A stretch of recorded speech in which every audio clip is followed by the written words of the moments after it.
Bismillahirrahmanirrahim. Assalamualaikum warahmatullahi wabarakatuh. Alhamdulillah, bertemu kembali bersama dengan Cikgu Syahril Zawawi dalam pembelajaran Bahasa Melayu untuk tingkatan 1, khususnya untuk pelajar-pelajar dari SMK Bandar Tasik Selatan. Apa khabar semua anak-anak murid cikgu? Cikgu harap kamu semua dalam keadaan baik sahaja. Sebelum memulakan sesi pembelajaran kita pada hari ini, sedikit nasihat daripada cikgu. Pertama sekali, cikgu harap kamu semua betul-betul bersedia untuk mengikuti kelas secara PDPR pada hari ini. Dengan kata lain, kamu mestilah menyediakan peralatan yang bersesuaian, buat bahan rujukan seperti buku teks, buku latihan, alat tulis dan sebagainya.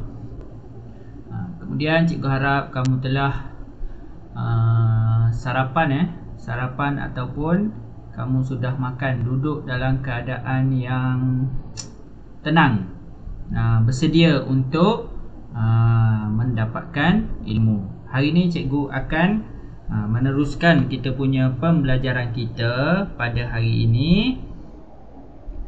Okey, iaitu kemahiran yang pertama, kemahiran yang akan diajar pada hari ini. Cikgu akan menerangkan berkaitan dengan kemahiran Bahasa Melayu, iaitu kemahiran 1.0, mendengar dan bertutur. Kau boleh tengok ada gambar mendengar menggunakan panca indera telinga, manakala bertutur ataupun secara lisan mengeluarkan tutur kata dengan menggunakan panca indera mulut. Okey, jadi hari ini seperti biasa, untuk permulaan cikgu akan menerangkan. Semasa cikgu membuat penerangan, cikgu harap pelajar-pelajar memberi perhatian sepenuhnya, kerana di akhir kita punya pembelajaran, kamu mestilah setiap pelajar akan memberitahu semula apa yang telah cikgu jelaskan, terangkan, ya. Okey. Kemahiran hari ini adalah mendengar dan bertutur. Okey, dah sedia? Kita akan mula. Okey, sebelum tu cikgu akan menerangkan tentang objektif pembelajaran kita. Okey, baik. Objektif pembelajaran kita pada hari ini ada dua. Okey, jadi objektif ni pada akhir kita punya pembelajaran kita pada hari ini, pelajar-pelajar akan dapat dua benda ni lah. Yang pertama sekali, pelajar akan dapat menyatakan sinopsis cerpen sebening pelangi bahasa dengan betul.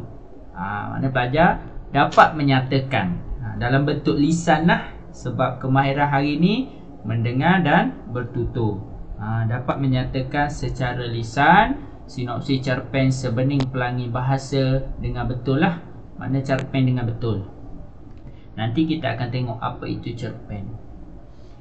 Kemudian yang kedua, pelajar-pelajar boleh menyatakan sinopsis cerpen sebening pelangi bahasa dengan jenis dengan jelas, menggunakan ayat yang gramatis. Ayat yang gramatis ni ayat yang indah, ayat yang indah dari segi tutur kata yang baik. Okey, jelas untuk dua objektif pembelajaran. Okey. Seterusnya, okey, sebelum kita pergi sinopsis, jadi kita kena tahu dululah apa itu sinopsis. Sinopsis itu membawa maksud ringkasan cerita. Dalam bahasa ni dia banyak macam tu lah. Satu perkataan membawa maksud yang berbeza. Sebenarnya kita dah tahu maksud ringkasan tu, kita dah tahu. Dengan kata lain, memendekkan cerita lah. Contoh, perjalanan kita balik kampung memakan masa 10 jam. Daripada Johor ke Kedah, contoh 10 jam. Jadi kita mesti nak menceritakan, memendekkan cerita perjalanan kita, apa yang kita nampak semasa perjalanan. Itu dinamakan sebagai sinopsis. Kita memendekkan cerita, kita tak bagi cerita panjang lah. Ringkasan cerita, sinopsis. Jadi seterusnya, sesuatu karya prosa perlu difahami dan dijalinkan daripada peristiwa yang lain tanpa mengubah maksud cerita asal. Okey, ini adalah maksud sinopsis. Jadi cikgu harap yang mana masih tidak tahu apa itu maksud sinopsis, jadi cikgu harap kali ini kamu dapat penjelasan yang baiklah tentang maksud sinopsis. Okey. Seterusnya kita pergi rujukan biasa. Kita akan menggunakan bahan rujukan utama, iaitu buku teks. Muka surat hari ini tak nampak di situ. Muka surat 171. Muka surat 171 muka surat kita hari ni 171. Jadi murid-murid boleh tengok buku teks. Kalau kamu paparan cikgu ni tidak jelas, kamu boleh tengok. Sekejap. Bukan 171. Cikgu tersilap 173 sebenarnya. Okey, 173 ni yang betul Muka surat 173. Kat bawah tak nampak dia terpotong sikit. Okey, ini adalah sebening pelangi bahasa. Ni adalah cerpen. Bila sebut cerpen, cerpen ni CERPEN. Ini adalah akronim. CERPEN. CER tu adalah cerita. Manakala pen tu adalah pendek.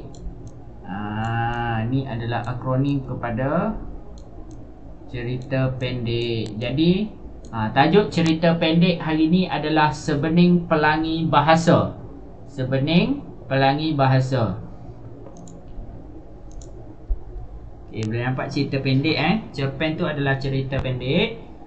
Jadi cikgu akan menerangkanlah seberapa secara ringkas berkaitan dengan cerita pendek ini. Kemudian di akhir cerita pendek ni, kat sinilah kamu mesti bina sinopsis. Kalau kamu tengok kat sini, hasilkan sinopsis berdasarkan petikan. Ini adalah aktiviti kamu sekejap lagi. Okey, ni keseluruhan ni adalah petikan cerpen lah, cerita pendek. Tajuk mesti ada tajuk lah, cerita pendek Sebening Pelangi Bahasa. Kita tengok okey. Bismillahirrahmanirrahim. Rafiq. Okey, Rafiq menyelak buku catatan peribadinya. Okey, Rafiq nama orang, dia menyelak. Menyelak dia buka satu buku catatan peribadinya. Buku catatan. Boleh tengok rujukan gambar ni kat bawah ni. Inilah Rafiq ni. Tengok dia pegang. Kat sini dia pegang, kemudian dia termenung. Dia pegang, dia termenung. Kat sini pertama Rafiq. Ni dia punya ceritalah, permulaan dia. Rafiq menyelak buku catatan peribadinya. Okey, buku tulis biasa tetapi menyimpan kisah peribadinya. Buku tu buku biasa sahaja, tetapi menyimpan kisah dirinya. Buku biasa tetapi dalam buku tu mengisahkan tentang dirinya. Buku memori suka duka bersama dengan Tok Ayah. Buku memori. Memori ni ingatan. Ingatan yang dahulu. Suka duka ni suka duka, mana benda yang gembira dan benda yang tidak gembira. Baik dan buruk lah, bersama dengan Tok Ayahnya. Okay, Tok Ayah. Kehidupan di desa penuh santun berbahasa, penuh dengan bahasa.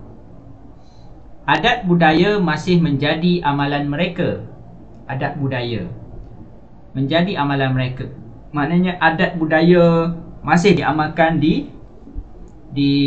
menjadi amalan, menjadi ikutan mereka, masih lagi diamalkan. Rafiq dihambat rindu mendalam terhadap tok ayah. Dia sangat rindu. Rafiq ni dia rindu terhadap tok ayah. Permergian tok ayah kepada Sang Pencipta secara mendadak akibat serangan jantung. Okey, rupanya tok ayah dia dah lama meninggal. Sebab itulah Rafiq dia rindu kepada tok ayahnya. Kemudian fikiran Rafiq kian menelusuri kisah lama. Dalam fikiran Rafiq, dia menelusuri, dia mengingat, dia terbayang, tengian dalam dia punya fikiran kisah lama dia. Kemudian dia ni adalah Rafiq. Dia tinggal di kampung setelah ibu bapanya menetap di luar negara kerana tugas. Okey, Rafiq ni dia duduk di kampung. Kenapa dia duduk di kampung? Kerana ibu bapanya telah menetap di luar negara kerana bertugas. Pada mulanya, Rafiq memberontak kerana keputusan itu. Pada mulanya Rafiq memberontaklah. Dia tidak suka. Dia melawan. Dia tak nak duduk kampung, berpisah dengan ibu bapanya. Akhirnya Rafiq akur akan keputusan tok ayah.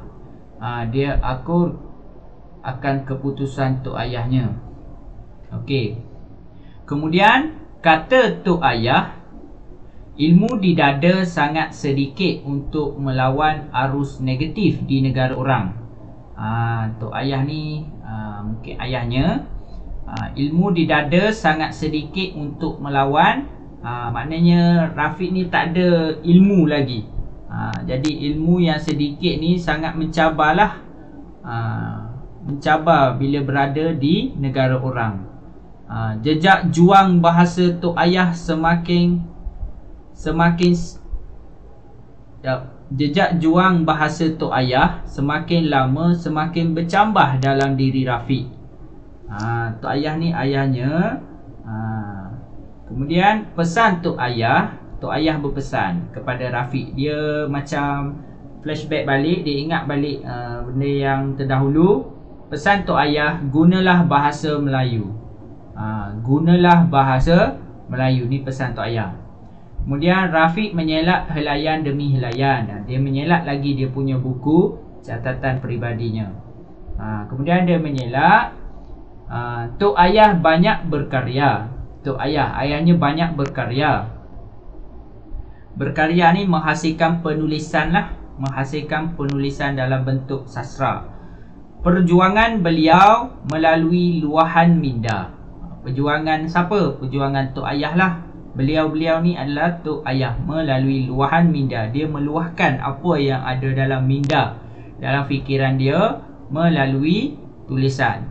Tok ayah menulis puisi, cerpen, novel dan drama. Itu yang tok ayah hasilkan.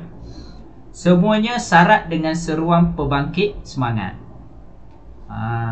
Penghasilan puisi yang dihasilkan oleh tok ayah ni, suruhan pembangkit semangat, berkaitan dengan untuk meningkatkan semangat. Biar tusuk mata pena tok ayah masuk ke dalam kalbu semua bangsa. Ni bahasa kata-kata hikmah. Biar tusuk mata pena tok ayah masuk ke dalam kalbu semua bangsa. Bahasanya indah kerana citra pemikirannya memberikan sejuta makna yang bererti. Maksud yang terangkum dalam sajaknya boleh dijadikan komunikasi dan penyatuan semua bangsa. Maksud sajak yang dihasilkan oleh tok ayah tu dapat menjadikan alat komunikasi dan penyatuan semua bangsa yang ada. Yang jelas, karya sebagai senjata untuk memerdekakan masyarakat persis perjuangan tok ayah dalam Angkatan Sastrawan 50, Asas 50. Okey, rupanya tok ayah ni merupakan Angkatan Sastrawan 50 Asas. Okey, Angkatan Sastrawan. Pemikiran tok ayah yang tajam mengkritik dan menegur bukan untuk mencari musuh. Dia mengkritik bukan untuk mencari musuh. Niat Tok Ayah hanya mahu bahasa milik nusa bangsa ini menjadi bahasa ilmu dan bahasa perpaduan. Kalau bahasa Melayu dipinggirkan, dapatlah dibayangkan oleh Rafiq betapa kecewanya Tok Ayah. Tok Ayah dia sangat mementingkan bahasa. Tok Ayah suka berseloka. Kalau adik Rina mahu tidur, didodoinya lagu puisi Melayu. Dia ada adik Rafiq ni dia ada adik nama Rina. Bila Rina nak tidur, Tok Ayah akan dodoikan lagu puisi Melayu. Kata Tok Ayah, biar seloka menjadi halwa telinga sejak kecil. Pesan Tok Ayah, kalau anak muda rapuh jati diri, maka akan hilanglah kemelayuannya. Ni pesan lagi Tok Ayah. Dia kata kalau anak muda, kita lah anak muda zaman sekarang rapuh jati diri, tak ada jati diri dan diri, maka akan hilanglah kemelayuannya. Tok Ayah bimbang kalau bahasa ini akan terpinggir dan tercicir nanti, bahasa Melayu. Tok Ayah berpesan lagi sekali kepada Rafiq. Dia kata dia risau, takut bahasa Melayu ni dipinggirkan. Orang tak guna bahasa Melayu di negara, di dunia sekarang. Dia akan risau. Jadi dia mahu Rafiq terus memperjuangkan martabat bahasa ini sebagai harta warisan nusa bangsa nan abadi. Tok Ayah sastrawan di hati Rafiq. Okey, itu cerita yang dihasilkan, cerita pendek seorang Rafiq. Dia menceritakan tentang Tok Ayah, iaitu tokoh angkatan sastrawan 50. Dia menceritakan tentang seorang ayahnya yang telah meninggal dunia akibat serangan jantung. Dia ada adik namanya Rina. Okey, itu ringkas berkaitan dengan cerpen Sebening Pelangi Bahasa. Okey, jadi lepas ni kamu boleh hasilkan satu sinopsis, iaitu ringkasan daripada cerita pendek ni. Kalau jangan salin semua. Jangan kamu cerita semua, bukan salin jangan cerita semua. Kamu kena ambil isi-isi penting sahaja. Kemudian kamu hasilkan sebuah sinopsis dan kamu akan buat satu rakaman suara hantar kepada cikgu. Okey, seterusnya ini adalah tugasan. Tugasan murid senang sahaja, tak mudah, tak payah, senang sahaja. Kamu baca arahan betul-betul, kamu akan dapat. Yang pertama, ada dua satu je sebenarnya. Kemudian yang pertama, kamu mestilah menyampaikan sinopsis cerpen Sebening Pelangi Bahasa dalam bentuk rakaman suara. Kamu buat rakaman suara berkaitan dengan sinopsis. Sinopsis Sebening Pelangi Bahasa. Sinopsis, ingat sinopsis ni adalah ringkasan. Okey, kemudian dah siap, kamu mestilah hantar tugasan kamu, hasil kamu punya rakaman tadi ke dalam grup kita. Grup Telegram BM Cikgu Syahril tingkatan 1. Boleh? Okey. Jadi cikgu rasa itu sahaja. Sekiranya ada apa-apa pertanyaan, kamu boleh komen. Kamu boleh komen dekat cikgu punya channel YouTube ini. Cikgu harap perkongsian cikgu pada hari ini sedikit sebanyak dapat meningkatkan pengetahuan kamu, seterusnya dapat menjadi pelajar yang berjaya dunia dan akhirat. Okey, jadi cikgu akhiri